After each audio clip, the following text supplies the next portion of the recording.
Okay, y'all, welcome to my channel. If you're new here, my name is CJ. Geez, I'm already getting emotional. If you can tell, this is probably going to be a very emotional and just a lot that I'm going to be sharing in this video. I wanted to wait until I was like sitting at home one day, did a full face of makeup, was able to just sit and chat and do like a sit down video, share like my testimony and just things that's going on in my life, you know, to try to share my story and like share light for other people. And that's just not how it's going to be. I just feel convicted to kind of talk and share now and share things as I go, because that's just what I feel called to do. And I just feel like, you know, I want to do everything perfect, and not really perfect, but I want to do everything a certain way, and then it's like God's plan is so different, and I'd rather just follow his plan for my life. So I'm just gonna do what I feel led to do, share what I feel led to share. I'm currently at a junkyard, salvage yard type of thing in San Antonio. If y'all don't know, I am a 27-year-old mom and a wife. I have a baby who will literally be a year old in October, but she is literally my world. I currently don't have her with me. She is at daycare right now. I cannot have her with me at this place. It's not safe because of what I'm going to be doing and stuff. It's dusty. There's a lot of broken vehicles. I'm going to clean out my Elantra. I had a 2020 Hyundai Elantra that I've had since 2019. And I was recently in a pretty serious car accident that has left my car totaled. And I'll get more into all of that kind of stuff. Why I'm like emotional, all these different things, but I'll get into all those things a little bit. They're ready to assist me inside, so I gotta go inside. They text me. I got everything that was important at the scene of the incident, but I realize now that there's a lot of things that I left, like my garage opener and just other miscellaneous things that are kind of important. I'm gonna go get my personal items, bring y'all along with me, and then we'll chat a little bit when I'm done. But I'm gonna run in there before I lose my spot. This is my car. This is how she's doing. Not doing very well. This is what the front looks like.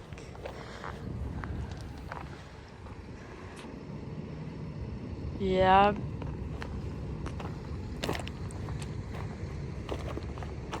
She literally has a biohazard sticker. I don't know what that means, but probably fluid leaking. Yeah, literally the whole front, she's gone. It's gone. Well, this door wouldn't open when the accident happened, so now she opens. Let's get my stuff out.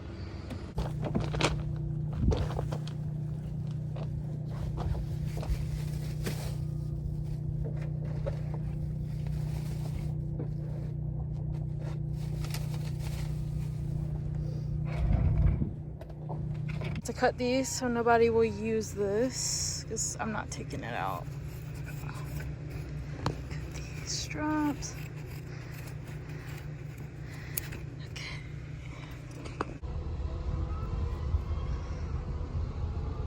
Okay, I had to blast the AC, but I'm back in the rental car right now. This is actually our second rental, so let me just give y'all a backstory of what's been going on in my life over the past 2 weeks. How I look right now is essentially how my life has been going, a mess. It's been rough. Basically 2 weeks ago, my husband was in a car accident. He was T-boned at an intersection, and it made his car not drivable, not safe at all. It literally crushed one of the doors on his vehicle. Thankfully, neither myself or my daughter were with him, because it did hit on the passenger side, and her door was the one that was literally like crushed inward. So a blessing, but I'm really glad that he was okay, because it could have been really bad for him as well. Like his car could have flipped over and all those things, just because of how hard the impact was on his vehicle. He was hit pretty hard and obviously shaken up. His airbags deployed. very stressful, very scary situation, and thankfully he came out of it alive, and everything like that. And so, but it was still a very like stressful, tough situation because now we were only having one vehicle. And so that happened. And then, so that was on Thursday, 2 weeks ago on Thursday. We still moved on with life, and we just had my car, and so he was taking class, or he's still taking classes. And so I was pretty much taking him to class and everything. And so literally did normal day on Monday, took him to class, went to some appointments, all that stuff. And then Tuesday morning came around, and so I had to take him to class, and then I had to go to a VA appointment. It was a very important appointment. I wasn't going to be able to take my daughter because they were probably going to dilate my eyes and do a really extensive eye exam, and I just wouldn't have been able to like have my daughter. So I wanted her to be at daycare early because I wanted her to be able to eat breakfast, because they eat breakfast at 8:30, and my husband has to be at class by 8:20, but my appointment was at 8 o'clock in the morning. So I was like, and our daycare opens at 7, so I was gonna take him first, then her, and then go to my appointment. But I was like, I want her to be there early so she at least gets to eat breakfast and she's not screwed over out of breakfast, like table food. Obviously she had her milk, but out of table food because of like our life situation. So took her to daycare, dropped her off, took my husband to class. His school that he was going to for that class was downtown San Antonio. So I took him and I dropped him off. And then I had about like a 13-minute trip to my VA appointment. So I start driving. And I make it 2 minutes down the road. And I was going through a green light, and I'm driving just normal. And then out of nowhere, I see like yellow, and I was in an accident with a Penske truck. And so my light was green and I'm driving, and then all of a sudden out of nowhere, here comes a Penske truck, and my airbags went off, my ears started ringing, I was like screaming. I was so afraid that like something worse was gonna happen in my accident, like I was gonna hit the pole that my car was heading towards. And it was very scary, very traumatic. Crushed the whole front end. My airbag came out, it started smoking. Because of the situation, I thought my car was catching on fire because now I'm like in this traumatic state of mind. And I tried opening my door, and what's so ironic is I was trying to open my door and I couldn't get it open. Like it was so jammed. But I think maybe here they unjammed it, because now this, like the passenger side was jammed. But when the accident happened, I was like going through the intersection, and now I was this way, and I was trying to get out of my driver's door because I couldn't get out, and I was freaking out, and so I had to climb out the passenger side. Anyways, it was very traumatic because I'm just driving like normal. Out of nowhere, here comes a Penske truck, I'm assuming ran the red light, and it was just very scary. And I've been very nervous on the roads ever since, because even when the light's green, even when I have the right of way, I'm checking like 4 or 5 times because I'm so scared. I'm so scared that it's gonna happen again. And I'm so scared it's gonna happen like when I have my daughter, and I know that like I'm catastrophizing, and I already have anxiety. And so I was already in a season of life where my anxiety was already pretty heightened, and I had finally broke down and started talking to a therapist, and then this happens and it's just heightening my anxiety. But what's really crazy and really interesting about all of it, and why it feels so unexplainable without God, and why it feels so like prophetic, like all of the things that are happening, is because like my husband was protected.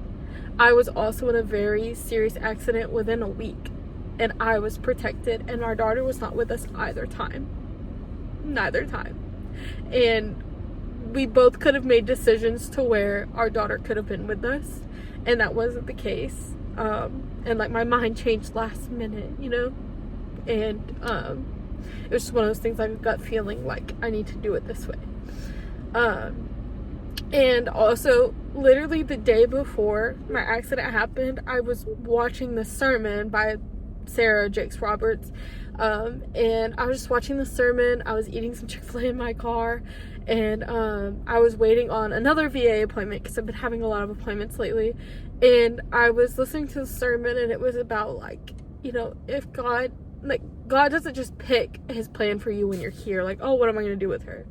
It was like, it's picked before you're born, and you have this plan for your life, and you have this blessing, and you have these gifts, and you have this message about you that you're going to, like, achieve in your lifetime. And you know, the devil tries to take that away by taking you away from the message, to take you out, to take you and make you isolated, to make you alone, to make you not want to do anything, to make you not want to be the light anymore, to make you not want to do certain things. And, like,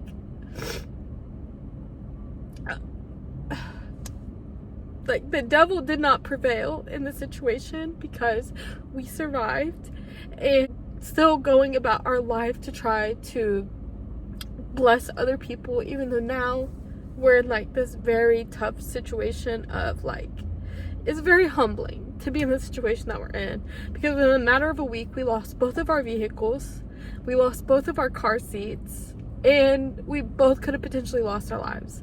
And so it's very eye-opening and very humbling and very it's just making me think about a lot of things. And yeah, just be thankful every day to be alive. And also just, like, the devil didn't prevail. Like, he's not going to take away what's the plan for my life. And now it's making me, not that I think that I was in this situation to, like, have this eye-opening God experience, but I do think that I was protected by an outside force, because it just felt like, with all the things combined, it just felt like I cheated death, and that something protected me, and like a shield over me. And I just really now want to achieve the plan that's for my life. Like, I want to be a light, and I want to be a blessing, and I don't want to take anything for granted, because life is so precious, and things are just that, they are things. And I feel like I was clinging on to so many things in my life.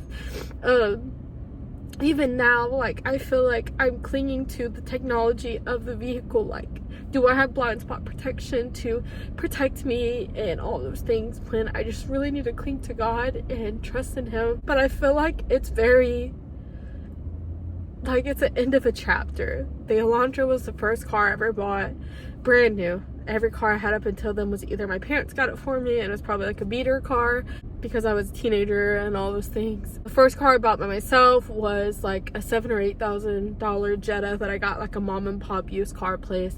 Lasted me a couple of years, and then the gaskets blew up and I couldn't afford to fix it. So I got the car scrapped, paid the money, or got paid that money, put that down payment on my Elantra. I put $800 down on my Elantra, and I was 2 months away from paying it off.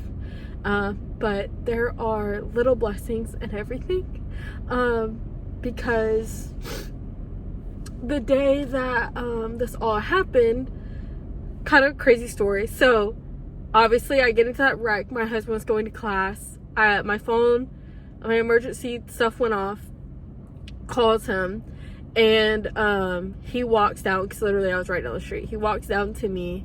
Now we don't have a car, so we take an Uber. We get home. We have so many locks on our doors that we can't get into the door, so we go to open the garage. Neither one of us have the garage opener. Neither one of us remembered it out of our cars. His car was at a collision place, and my car was still being taken to impound, so I couldn't get to my car. So he's trying to, like, break into our house. Nothing is successful, so I'm, like, not in the right mind. I'm, like, so shaken up, but I just take an Uber to the collision shop where his was at, so I could get our garage opener, at least so we could get into our home. And the lady that picks me up, I was like, I will pay for another one because I need to come back home. And she was like, that's okay, just cancel the ride and you could just cash at me, because it'll save you money, because they charge you more money than I actually get. And I was like, that works out for me. So I canceled that ride, and she's like, you can just cash out me when I bring you back home. Okay. So I sent my husband like my location, like my pin and everything, so he knows where I'm at. We go to the collision shop. I go in there, and me and the guy are talking, and I'm telling him exactly what happened, and he was like, wow, that's so crazy, like, you know, maybe y'all should go to church or something. And I was like, yeah, I know, it's kind of wild. And then I get back into the car, and we start driving. We go home, and I'm like telling her, kind of breaking it down to her almost, how I'm feeling. And I was just like, why is like all this happening, like all this trauma, like why is it all happening? And she was like, you have to see the little blessings and everything, because I was only going to get X amount of money from the Lyft ride, but since you're paying me $20 on Cash App, I won't be in the negative anymore, because I guess her bank account was negative and she wasn't going to be able to get gas to keep driving that day. And the money she was only going to get from the Lyft was going to break her even. And the fact that I was able to give her $20 cash through the Cash App, like directly, she was going to be able to have enough money in her bank account to get gas. And so it's just like all of those little moments. Like, I would have never been in her car. I would have never Cash Apped her money if none of that happened. And so it's just like all of the little blessings like lining up. So now I'm like trying to get a car, and I'm trying to find a car that's like reliable but not too much money. I'm trying to be financially responsible, and it's just really hard right now in this economy. And I found 2 cars that I really like, but one is a lot more expensive, and then one is still right there pushing at the budget. And I had to leave the dealership, and I was like, no, I can't, like, I'm just gonna have to try to find something a little bit cheaper. They called me today and were like, we got a new load of vehicles, and we could probably be able to knock down the price a couple $1,000s. So today I'm going to be going to talk to the sales manager to see if that is actually going to happen, and then I'm probably going to end up getting that car. And the beauty of it is it's very similar to the other car. The other car is a car I actually love, and this car I love too, but it doesn't have all the like perfect little things that I want, but it is a reliable car. It has the safety measures that I would prefer to have, and it's still a very nice car. And I just feel like this is a very like humbling, eye-opening experience from God, being like, you know, do what's financially better for your family, not what you want. You know what I mean? So, and it's also kind of ironic because the car was bought in Georgia, and that's where the one owner was from, is Georgia, and I'm from Georgia. And inside of their building, the dealership, the Dodge Jeep Ram or whatever dealership, it has a mural of this place called the Japanese Tea Garden, and that's where we took our announcement pictures with our daughter. That's where we went like right before I gave birth, like the day or two before. So it's a very symbolic place, I feel like. And so I just feel like all of the message, and I have to make a decision by tomorrow because I have to give this rental up tomorrow, and we cannot pay another $300 for a rental. We just can't financially keep doing that. And they called me and were like, can you come in today? We could cut you a deal. And it's just like, you know, I don't know. I don't even know what I'm trying to say, but man, it also feels like a very like Herbie Fully Loaded moment, because I just went into this junkyard and got my car out, and now I'm thinking like, oh, what's gonna happen to her? Like, is someone gonna find her and she's gonna be the diamond in the rough? And like, you know, I don't know. But okay, y'all, I am currently, well, let me update you guys. So as y'all know, I had to go to pretty much like a junkyard, salvage yard. They try to like resell salvage vehicles or whatever, but it's just like a big junkyard. And the insurance owns my car now because they paid off my loan. And when they pay you out for insurance, they get the title for whatever vehicle. They own the car now. So pretty much whenever you take insurance money, you're selling your car to the insurance company. After that, they can do whatever. I assume at some point in time, they're going to try to sell my car at this little salvage yard and all that stuff. And I could probably keep track of the VIN number. At some point, it'll probably be back on the market. But for like insurance purposes for me, it's too much money for them to fix it. So they made it a total loss. So I had to go get my personal belongings, all that stuff. Cars lose value. So you can see my daughter. cars lose value, so I did get the insurance money, but it obviously wouldn't have been enough for me to buy outright the kind of vehicle that I needed, because the amount of money they gave me and the vehicle that I absolutely needed an SUV. I kept looking and trying to think like, okay, I'll get another like sedan and I'll just try to buy something outright, but it just wasn't making sense because we do have 2 dogs. We have her, and also we have strollers and all of our stuff, and then also thinking about when we travel to see family, and we're thinking about potentially moving and like sometime in the future.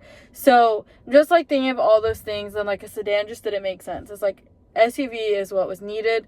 That was our plan anyways, was to get an SUV within the next couple of years, so it just happened a little bit sooner. I did not buy anything brand new. That wasn't even going to happen anyways. Brand new cars were just, I wanted to stick within a certain budget. I wanted my payments to be under a certain amount of money, just because like right now I work part-time and I get VA benefits to go to school.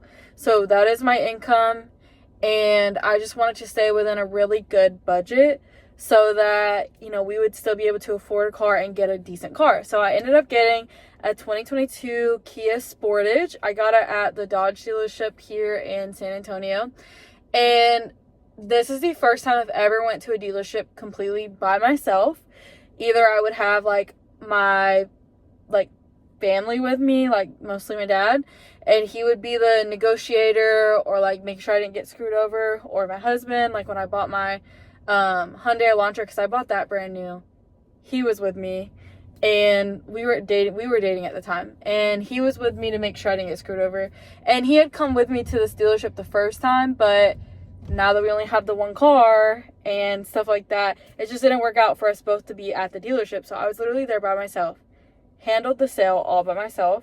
I was able to negotiate down the price, and I was able to get it down pretty much $2,000 cheaper than what they were trying to sell it to me for.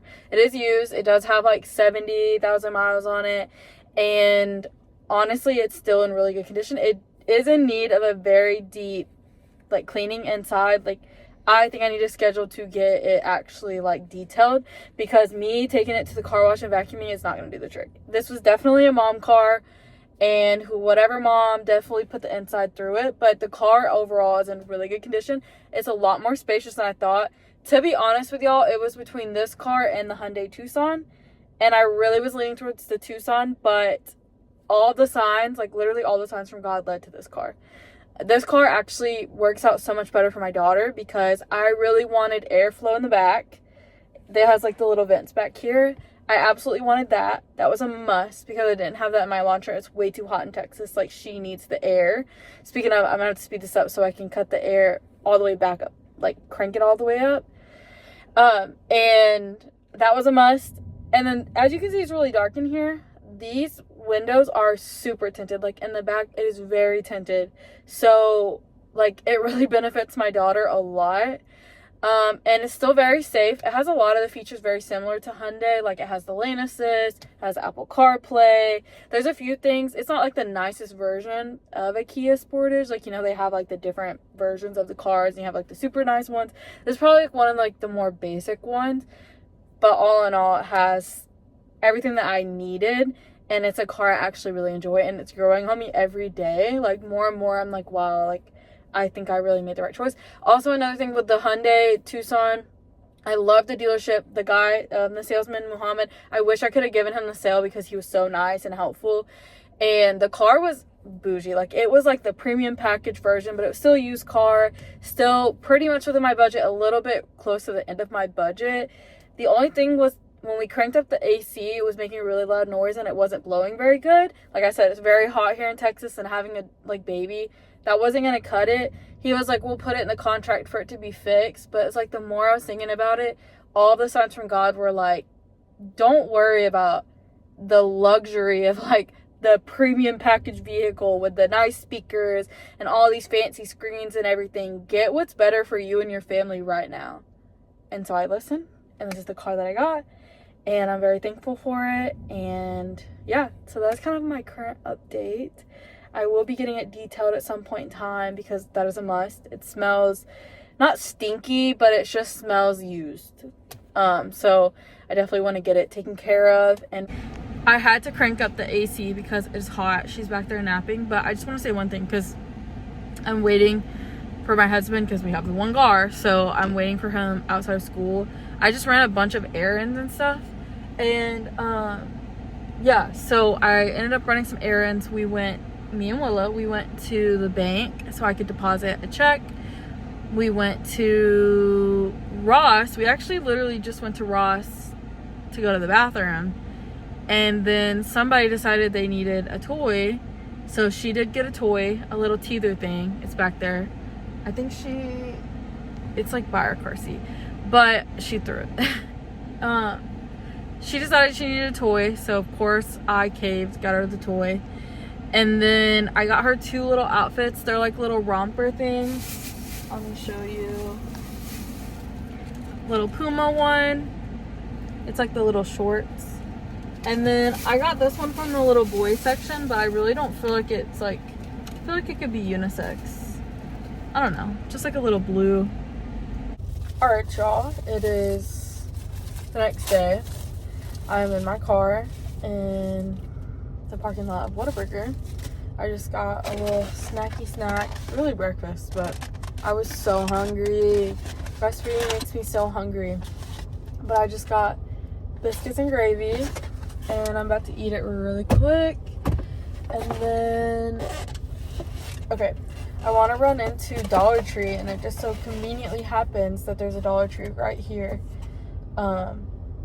So I'm going to tear up this biscuit, put the gravy over it, eat, and then we're going to talk. I know that it might seem like I'm like doing really good, like I'm all happy about getting a car, all this stuff. But I'm really just trying my best to make myself okay and happy. And I'm really struggling because I've just kind of had to compartmentalize being in such a serious car accident, because my husband doesn't have his car yet, because we don't have like the claim's still going on his car, and then also his license expired, so he wouldn't have been able to even like buy a new car and like all this stuff anyways, even if, you know. And in Texas, at least where we live, it takes a really long time to get an appointment and all this stuff. We couldn't renew it through Tennessee. I mean, we probably could have renewed it through Tennessee, but like, it's just more convenient at this point to do it through Texas, and we lived here so long. So like the week after like my accident happened, like the rest of that week, I essentially didn't really drive much. I didn't really go many places until I absolutely had to, and he drove most of the week. Then his license expired, but he still has class this week. So some of the times he's taken a lift.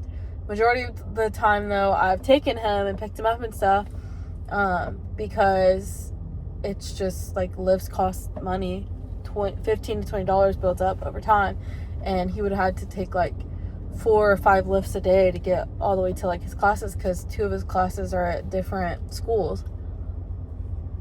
Well, it's pretty much just been exposure therapy for me. Because I've been having to drive around the same area that I got into a car accident, and the people in San Antonio are reckless. My eyes have truly been open to how reckless the people here are, how much they do not care about their lives, anyone else's lives, their property, anyone else's property. They are very reckless, and my eyes have truly been open. I feel like when I moved here, I was also in this like free like mindset of like, I don't care what happens to me or my stuff. And then now that I have a daughter, and then now that I feel like I'm like a little bit more mature, you know, I came here like 2021, it's 2025, 4 years ago. I'm a lot more mature now than when I first got here, and it's just frustrating to me how reckless the people are here, and I think I'm truly just over it now. I'm over San Antonio.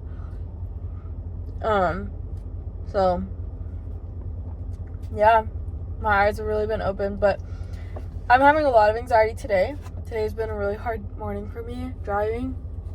A lot of anxiety.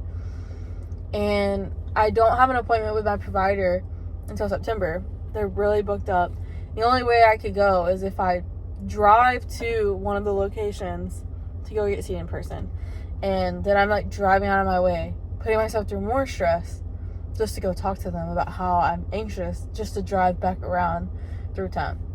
And maybe next week, but this week's it's not happening. So yeah, still pretty like anxious and stuff like that, just because like I've never truly been like scared to drive. This is like the first, I mean, I've always been like anxious on the roads, just like what could happen, but I've never been scared. And this is the first time I'm actually scared. And I just keep having to like say scriptures over myself, play worship music to calm myself down. And I've also been having to freaking remind myself, like, bro, you were in the whole army. You know, you survived that. And all the stuff that you went through that, and you still, like, persevered with no fear, no nothing. And I was like, you know, I even drove freaking Humvees, the FLAs, like the field ambulances and stuff like that. I can drive those, and I did fine with like those kind of vehicles, you know, like, and that was so much more dangerous. I feel like, I don't know, I'm just trying to convince myself that like everything's gonna be all right. So I'm just gonna run in there and grab like chapstick, gum, stuff like that, like little miscellaneous things that you need when you're in the car. And then I'm going to run and return my book. I do want to show y'all the book. I had to get this book for my classes that I was taking last semester, but because I had to do a book report for extra credit on like something that relates to science.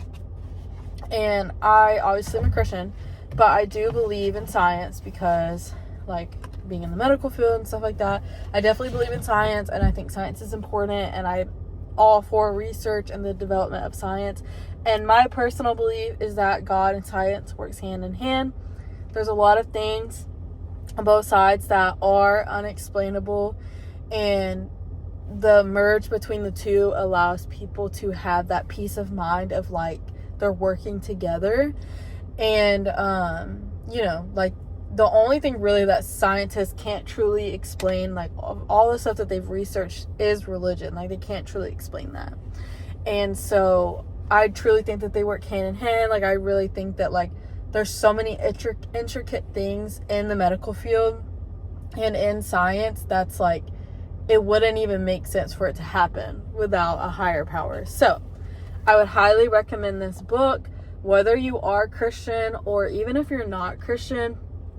I think it would be a good read for anybody. It's a really easy book to read, and kind of how it is, it's written by a pastor, and it's pretty much a pastor whose eyes were open to like how important science is and how it really relates, and how it's like all of God's teachings are explaining to you how important life is, and how scientists are essentially just diving deeper into that and trying to help us out and stuff like that. So it's called God Speaks Science. And there is the author's name. You can probably find it at your local library. That's where I got it at.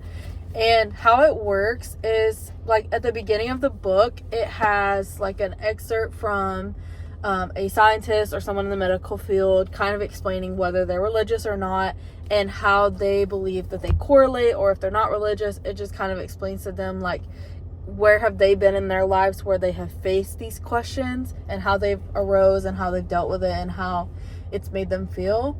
And then the pastor goes into like relating scripture to science and stuff like that. And then at the end he explains like how can you pray over your life and how can you relate it to life, like how can you pray over the people making decisions and doing research and the medical field and all of that stuff. And it's a really good read. I would highly recommend it. Really good book. All right, so Dollar Tree haul really quick. I got some scrunchies. Just gonna throw like one or two of these in here to have, or just one. And then I got these wipes, little disinfectant wipes, car wipe thingies. Stick those in here for now. And then I did get a planner. I'm just gonna stick it in the car for now. It'll probably make its way somewhere else because I do need to be organized. I got these pins, and I mostly got it because I was at the bank yesterday I didn't even have a pen to sign my check. There is a threshold, I guess, for having to sign for checks. I didn't know that. I guess you don't have to sign it if it's under a certain amount of money. Stick that one in here, put one in my purse, and then I did get these little mini gum. Look how cute. Stick one in my car, one in my purse. Got Carmex, and then I also got this little Vaseline one. The little Vaseline. And then I did get the dogs these. Don't know if these are good quality, but they're like little ear things for them to chew on. And then I got these smoothie straws. Because my husband's been drinking lots of smoothies. And that is all, ladies.